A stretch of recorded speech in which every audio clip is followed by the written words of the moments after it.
Singer అయిపోయింది, ఒక news presenter అయిపోయింది, ఆల్ ఇండియా రేడియో అనౌన్స్మెంట్ అయిపోయాయి. హౌ యూ గెట్ మూవీస్లోకి ఎలా వచ్చారు? సీరియల్స్ కూడా చేశారు కదా మీరు?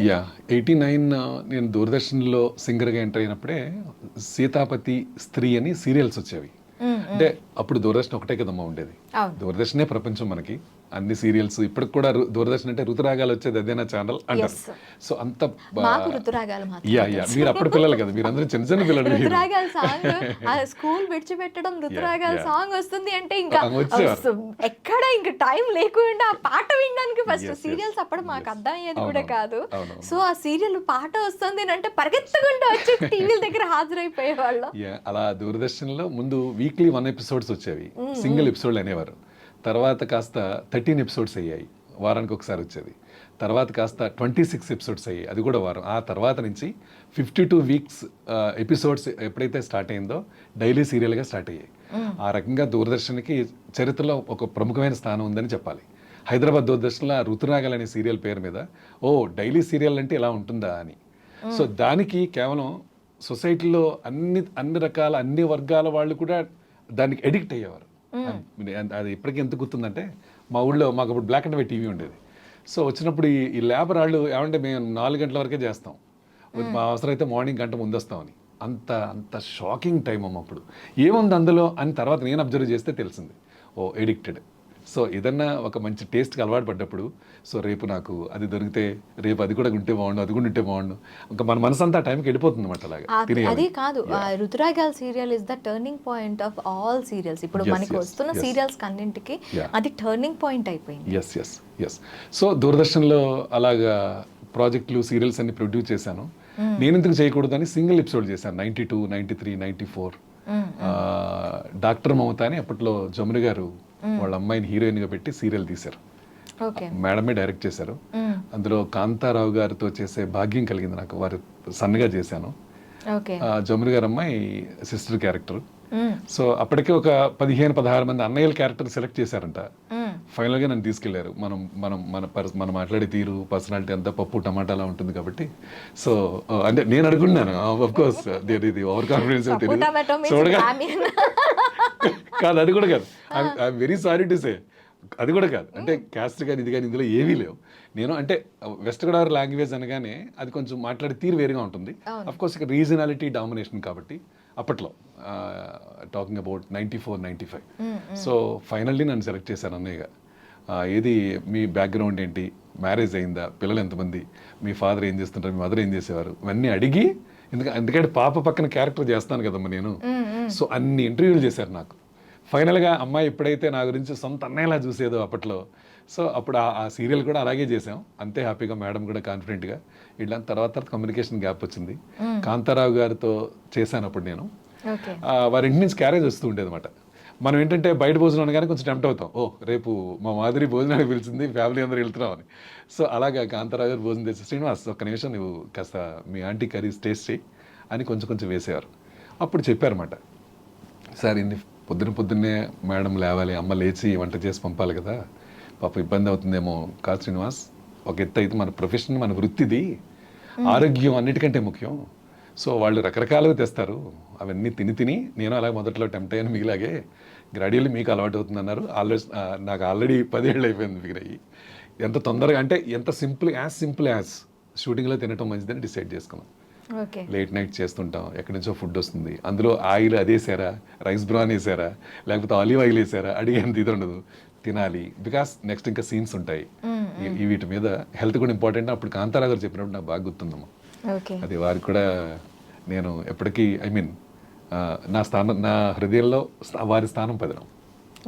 ఎస్, అలా సింగిల్ ఎపిసోడ్ చేశాను. తర్వాత పద్మాలయకి కుంతి వెనక మైథిలాస్ గారి సీరియల్ ప్రొడ్యూస్ చేశాను 1996. అది 98లో టెలికాస్ట్ అయింది జెమినీలో. పద్మాలయ టెలిఫిలిమ్స్ వాళ్ళ అసోసియేషన్తో చేశాను అది నేను. సో అప్పటి నుంచి నన్ను, మీకు తెలిసే ఉండాలి మాదిరి, కుంతి శ్రీనివాస్ అని కూడా అంటూ ఉంటారు. సో ఈ కుంతి సీరియల్ చేసే టైం ఏదైతే ఉందో 96, ఆ తర్వాత యాక్టర్గా దూరదర్శన్ సీరియల్ చేస్తూ మధ్యలో ఈలోపు 92 అంబేద్కర్ యూనివర్సిటీలో జాబ్, ఏపీ ఓపెన్ యూనివర్సిటీ అని ఉండేది. Theatre arts, all India radio, Doordarshan exposure ఎవరికన్నా ఎక్స్పీరియన్స్ ఉంటే ఆ జాబ్ ఎలిజిబిలిటీ ఉందని ఇచ్చారు. చాలా క్యాజువల్గా అప్లై చేశాను. సో సెలెక్ట్ అయిపోయాను. No recommendations. అప్పట్లో ఈ ఆమ్యామ్యాలు వ్యవహారాలు ఏమీ లేవు. ప్యూర్లీ అంటే వాళ్ళ వాయిస్ నచ్చింది, ఇంటర్వ్యూ చేశారు. అందులో one of the judge professor RVR Chandrasekhara Rao గారని, వారు నా నాటకం చూశారు మృత్యకటికం అని. నేను సెంట్రల్ యూనివర్సిటీలో ఉన్నప్పుడమ్మా 1988, 1992 మృత్యకటికం అని ఒక థియేటర్ ప్రొడక్షన్ చేశారు. అంటే థియేటర్ ఆర్ట్స్ సంబంధించి ప్రొడక్షన్ చేస్తారు కదా. ఈవెన్ దో నేను ఎంఫిల్ చేస్తాను, నేను ఫిలాసఫీ డిపార్ట్మెంట్ నాది, నేను not belongs to acting department. But ఒక మంచి ఆర్టిస్ట్ కావాలి, ఒక హీరోయిజ్ ఉన్న క్యారెక్టర్ కావాలి, అది ఇదని వెతుకుతున్నప్పుడు నేను వెళ్ళాను అనమాట. సెలెక్ట్ అయ్యాను లక్కీగా. అప్పుడు ప్రొఫెసర్ డాక్టర్ ఏఆర్ కృష్ణ అని డైరెక్టర్ ఉన్నారు, very popular and famous director. So వారు డైరెక్ట్ చేశారు. 3 months రిహార్సల్ చేసాం. అందులో చారుదత్త క్యారెక్టర్ చేశాను, మృత్యకటికం. మనకి సంస్కృత్ ప్లే కూడా, డ్రామా కూడా ఉండేది, మనకి సిలబస్లో కూడా ఉంది. సో అందులో చేసినప్పుడు యాక్టర్గా ఇంటెన్షన్ ఇంకా బలపడింది. అలా మొదలైంది యూనివర్సిటీలో. ఎవరైతే ఇంటర్వ్యూ మెంబర్ ఉన్నారో అది డ్రామా చూశారు. శ్రీనివాస్ నువ్వు అందులో చేసావు కదా ఆ డ్రామాలో, ఇట్స్ గుడ్ అని అంటంతో మిగతా జడ్జెస్ 3 ఉన్నారు. ఆ 3 కూడా ఓకే ఓకే అని వాళ్ళు అనుకోవడం, అలా సెలెక్ట్ అయ్యామనమా. అంటే ఏమైనా సరే హైదరాబాద్లో మీడియాలో సెటిల్ అవ్వాలి అని వచ్చిన నాకు ఫినాన్షియల్గా very poor, middle class, below middle class background మాది, విలేజ్ మాది. వెస్ట్ గోదావరిలో వడలి అని విలేజ్ ఉంది, అది పెనుగొండ, సిద్ధాంతం, పాలకొల్లు, ఆ ఏరియాల వాళ్ళకి బాగా తెలుసు. ఫాదర్ లేరు నాకు హైదరాబాద్ వచ్చే టైంకే. So I'm elder in my family. 2 brothers ఉన్నారు ఇంకా, వాళ్ళ స్టడీస్. సో వాళ్ళు నేటివ్ ప్లేస్లోనే ఉండేవారు అప్పుడు. సో జాబ్ కావాలి, సింగర్ యాక్టర్ అవ్వడం కంటే ముందు జాబ్ కావాలని ఇంటెన్షన్తో ముందు ప్రయత్నం చేయలేదు, అప్రయత్నంగానే అప్లై చేయడం, సెలెక్ట్ అయిపోయాను. గాడ్ ఏది కావాలో అది ఇచ్చేసాడు. సో ఉండటానికి ఒక బేస్ దొరికింది, కేర్ ఆఫ్ అడ్రస్ దొరికింది. అఫ్ కోర్స్ రెంటిల్లోనే ఉండేవాళ్ళం అప్పట్లో.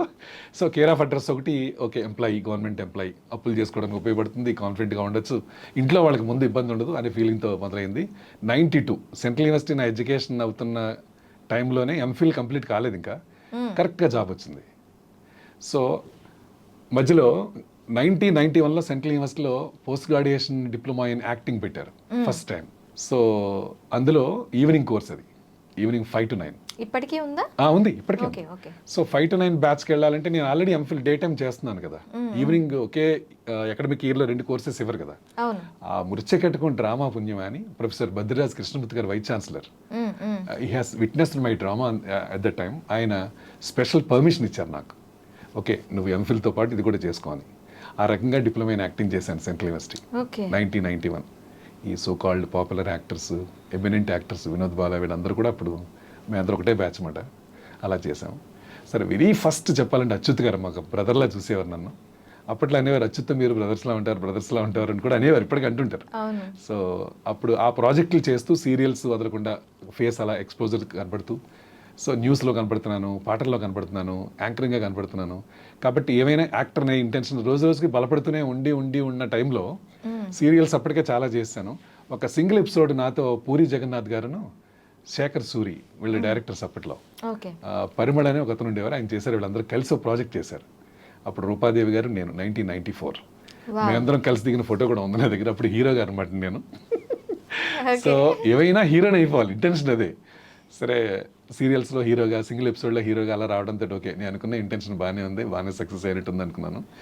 సో ఇండస్ట్రీలో అంటే సక్సెస్ అవ్వాలి అంటానికి ఏదో ఒక ఇన్ఫ్లుయెన్స్ డెఫినెట్గా కావాలి. కానీ నాకు ఎలాంటి ఇన్ఫ్లుయెన్స్లు లేవు. క్యాజువల్గా ఫ్రెండ్స్, ఇప్పుడు మీరున్నారు, ఎలా అయితే ఇంటర్వ్యూకి పిలిచారో అలాగే కొలీగ్స్ కూడా, శ్రీనివాస్ అందులో మంచి క్యారెక్టర్ ఉంది, నీ గురించి చెప్పాను వెళ్ళు, అలా ఫ్రెండ్స్ కానీ ఫ్యామిలీ రిలేట్స్ కానీ వీళ్ళందరూ ఎంకరేజ్ చేస్తున్న పుణ్యమే ఇవాళ ఇక్కడ వరకు వచ్చానమ్మా నేను. అంటే బ్యాక్గ్రౌండ్ ఉంటే మామూలు ఆర్టిస్ట్ కొంచెం టాలెంట్ ఉన్నా ఒక 10-15 times వంట చేస్తే ఆటోమేటిక్గా ప్రొఫెషనల్ అయిపోతాం. అలాగే యాక్టింగ్ కూడా చేయగా అత్త ఒక ఇంటి కోడలే అంటారు కదా, సో అలా అవుతాం. బట్ అలాంటివి ఏవీ లేకుండానే క్యాజువల్గానే నేను అందరూ ఎంకరేజ్మెంట్ తోటి ఇప్పటివరకు వచ్చాను. 70-80 సినిమాల వరకు కంప్లీట్ చేశాను. సో అబౌట్ టు రిలీజ్ ఒక 20+ ఉంటాయి. ఓకే, ఇదమ్మా ఇప్పటి వరకు నేను చేసింది. 100 అయిపోయిన తర్వాత మీ దగ్గరికి మళ్ళీ నేనే వస్తాను. అఫ్కోర్స్ 6 monthsలో అయిపోతాయి, నేను చెప్తాను.